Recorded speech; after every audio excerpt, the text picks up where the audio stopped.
You'll be surprised to learn the truth about Jesus' appearance and skin color. Was he really how we imagine him today? There's an ancient letter from Pontius Pilate to Roman Emperor Tiberius that gives surprising details about Jesus, including how he looked. These details aren't even in the Bible. The letter also talks about Jesus' miracles, his trial, crucifixion, and even his resurrection. Pilate starts the letter by saying, "Greetings, Majesty. What's happening in my province is so strange, I feel I must report it. These events might affect the future of the Roman Empire. It feels like the gods have turned their backs on us. Ever since I replaced Valerius as governor of Judea, my life has been full of trouble. When I arrived in Jerusalem, I hosted a banquet and invited important local leaders, including the high priest and a tetrarch from Galilee. But no one showed up. I took it as a sign of disrespect. Later, the high priest came to meet me. He claimed his religion didn't allow him to dine with Romans, but his face told a different story. It was clear he was dishonest and didn't support Roman rule. I believe the Romans should keep a close watch on the high priests. They betray anyone for power and money. Of all the cities we've conquered, Jerusalem is the hardest to manage. The people here are rebellious, and I'm constantly worried about an uprising. I only have 1 centurion and 100 soldiers with me. I asked the governor of Syria for help, but he said no. The Roman official wrote that he barely had enough soldiers to protect his province, yet Rome kept expanding. He feared this would eventually lead to the fall of the government. He avoided direct contact with the people because he worried the priests might stir up rebellion. Still, he wanted to understand what the people were thinking. One rumor caught his attention: a young man in Galilee teaching a new message, claiming God had sent him. At first, the official suspected this man, Jesus of Nazareth, might be turning people against Rome. But soon he saw that Jesus wasn't a threat. In fact, Jesus seemed kinder toward Romans than toward his own people. Once, the official saw Jesus speaking calmly to a large crowd. He asked his trusted secretary, who spoke Hebrew, to listen in. The secretary was deeply moved and said he had never heard such wise words, even from famous philosophers. When someone asked Jesus if Jews should pay taxes to Caesar, Jesus said, "Give to Caesar what belongs to Caesar, and to God what belongs to God." That wisdom convinced the official not to arrest Jesus, even though he had the power to do so. He believed in justice, and Jesus wasn't a threat, he wasn't a rebel. So he allowed Jesus to speak freely and gather followers. But this freedom angered many wealthy and powerful Jews. Jesus often criticized them, calling them decorated tombs that looked good on the outside but were full of death inside. He also taught that humility mattered more to God than social status. Complaints about Jesus came in almost every day, warning that he might be harmed, since Jerusalem had a history of killing prophets. The official had few troops and worried about an uprising. So he decided to act before things got worse. He sent a message asking Jesus to meet with him. When Jesus arrived, the official was standing on the balcony. As Jesus stood below, calm and peaceful, the official felt frozen in place, overwhelmed by a sense of guilt, while Jesus stood there, completely at peace. As Jesus approached, he stopped and gently motioned, as if to say, "I'm here," without speaking a word. I was amazed and deeply moved. He wasn't like the gods or heroes our artists paint. There was nothing scary about him, but I still felt too weak and old to get closer. "Jesus of Nazareth," I finally said with a trembling voice, "for 3 years, I've allowed you to speak freely, and I have no regrets. Your words are wise and full of truth. I don't know if you've read Socrates or Plato, but your simple and powerful words go beyond them. Even the emperor knows this. I'm glad to have given you freedom. But you've made powerful enemies. Like Socrates, your bold words have angered them, and some even blame me for allowing you to speak. They claim we're working together to weaken Roman authority over the Jews. I advise you, not order you, to speak more carefully. Your enemies might use your boldness to stir up the crowds and force me to act under Roman law." Jesus calmly replied, ruler of the earth, your words do not come from true wisdom. Ask Mount Tabor to stop in the valley. It will tell you it follows the laws of God. Only the Creator knows where the rivers go. I tell you the truth, before the rose of Sharon blooms, the blood of the righteous will be spilled. I was deeply moved and said, your wisdom means more to me than all the rebellious Pharisees who twist the freedom Rome gave them. They plot against Caesar and lie to the people, calling him a tyrant. They don't see that the wolf can wear sheep's clothing. I will protect you. Jesus was brought before the Roman governor, who offered him protection.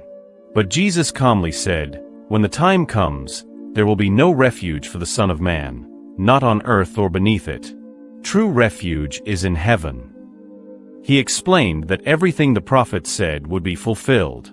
The governor warned Jesus to be careful with his words for his own safety. But Jesus gently replied that he came to bring peace, love, and charity, not trouble. He knew persecution would come, not because of what he did, but because it was part of God's plan. Herod, the local king, also wanted Jesus gone. Though old and afraid of losing power, he didn't act immediately. When asked, the governor said Jesus was a wise man, not a political threat, and deserved no punishment. Herod mocked him and left. As Passover approached, Jerusalem filled with people. Tension rose. Bribes were used to stir the crowd. Jesus was arrested.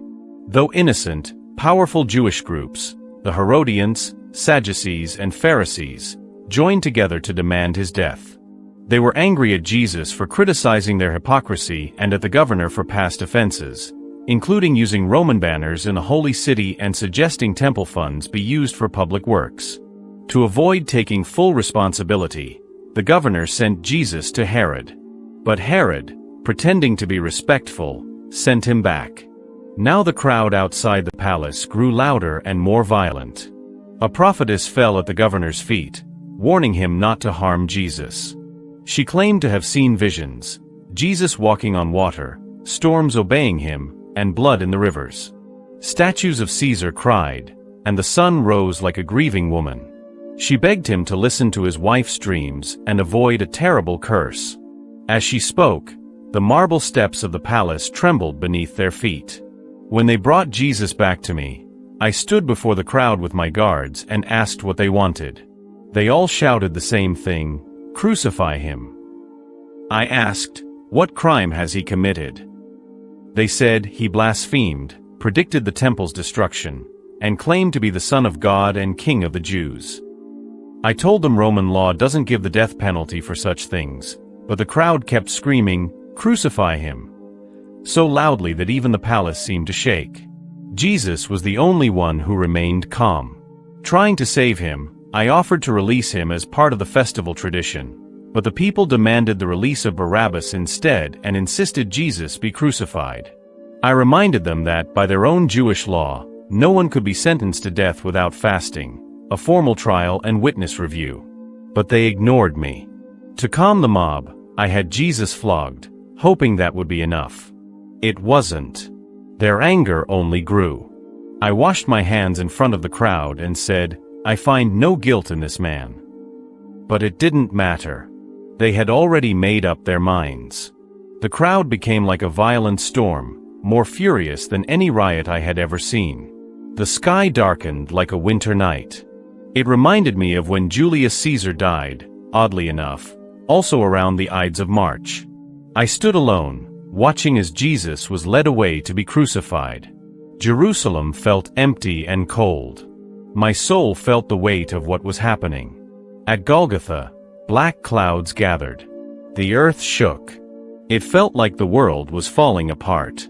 Some said even the heavens cried out.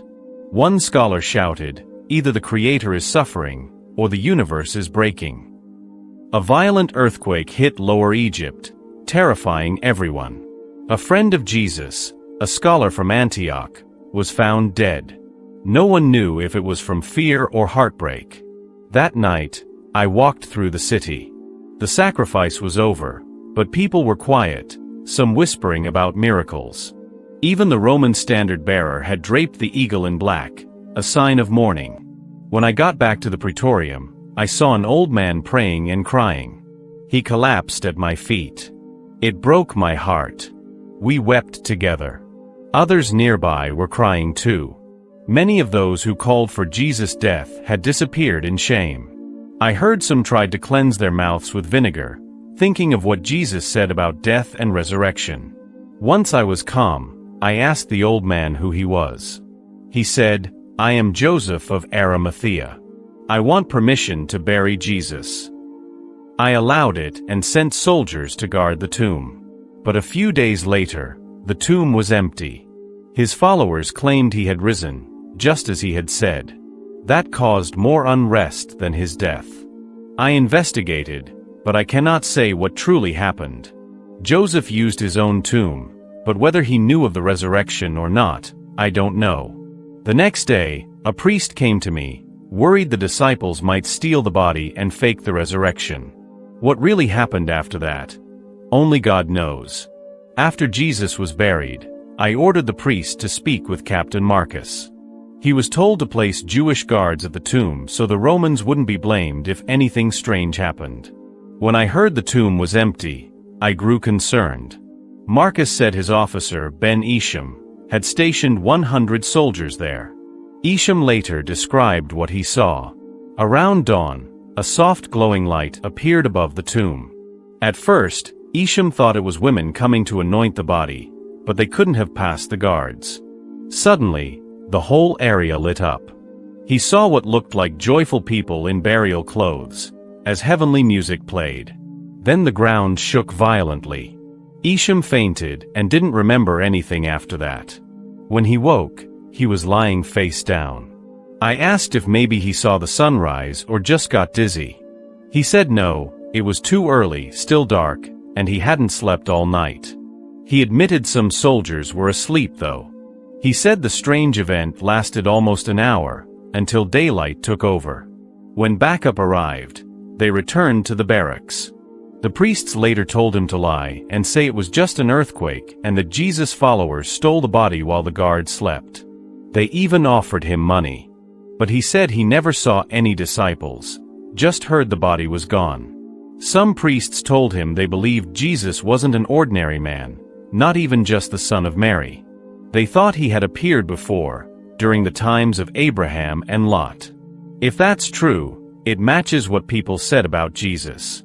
Both friends and enemies saw him perform miracles, turning water into wine, healing the sick, raising the dead, calming storms, and even producing coins from fish. He wasn't arrested for crimes or violence, but for the power he showed. That's why many feared him. As one man at the cross said, "Truly, this was the Son of God." Pontius Pilate described Jesus as calm and kind, with a peaceful presence that drew everyone.